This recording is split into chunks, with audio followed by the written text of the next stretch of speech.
These are the lessons I've learned after 1 year in the trades, transitioning from a white collar job to a plumber. There are some pros and there are some cons, but this is the real truth that I have gained over the past year, getting to know multiple coworkers from different skill levels and experience levels, as well as a few different companies that I've worked for, different bosses with different types of sales approaches and techniques, as well as the collection of homeowners and different types of jobs, varying in complexity and sanitation. I came from white collar. We would do a lot of data entry, a lot of data management, business services. As you may know, it is ripe for disruption from AI. A lot of people are feeling that. My company was not immune to that. I just was kind of lazy, didn't see this coming, didn't think it was going to be me. But hey, this is how the world works. I'm not here to panic, but I'm here to pivot.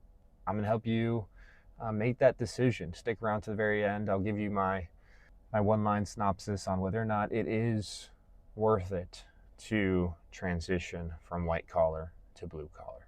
So what was life like for me before?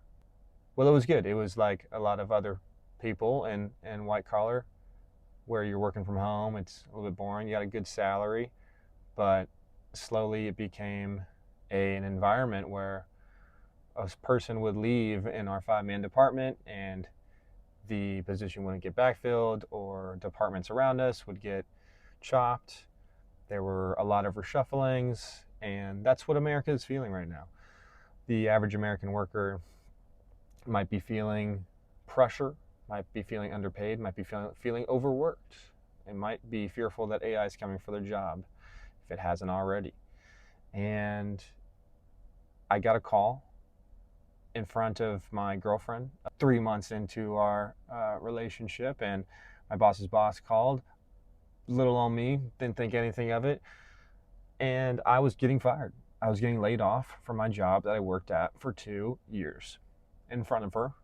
It was a brutal wake-up call. I took some severance and I decided on a trade. Since I started over completely into a new industry, there's nowhere to start besides the bottom. And that's just the brutal truth about it. Yes, people tell you that you can make some good money in the trades, but not before you put in your hours.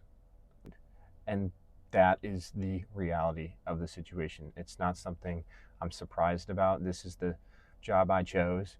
I know it feels like your paycheck is getting smaller and smaller, and costs of groceries are getting larger and larger, and that's probably true. The cost of a home is outlandish and nowhere near where it should be if we're getting paid at this level. It's all true. So is it worth it?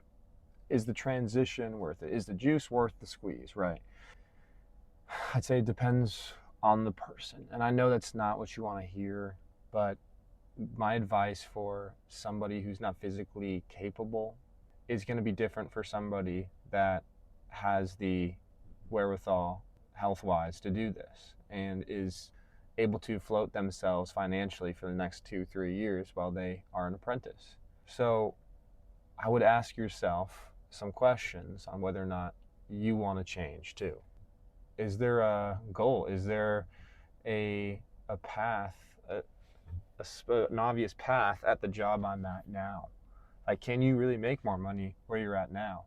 If you're in data science or business services, or you're an accountant, or you're a real estate agent, like, AI will be coming for your job. Are you getting ready for that? And if you're not willing to be prepared for the AI transition, like, it's going to sweep you off your feet before you know it, like it did for me. And the trades are always welcoming people. There's a huge shortage. So maybe if you want to leave a comment down below, you can get connected with people and you can find comfort in knowing that there are people with similar situations. Leave a comment for the next person and subscribe to see more content like this.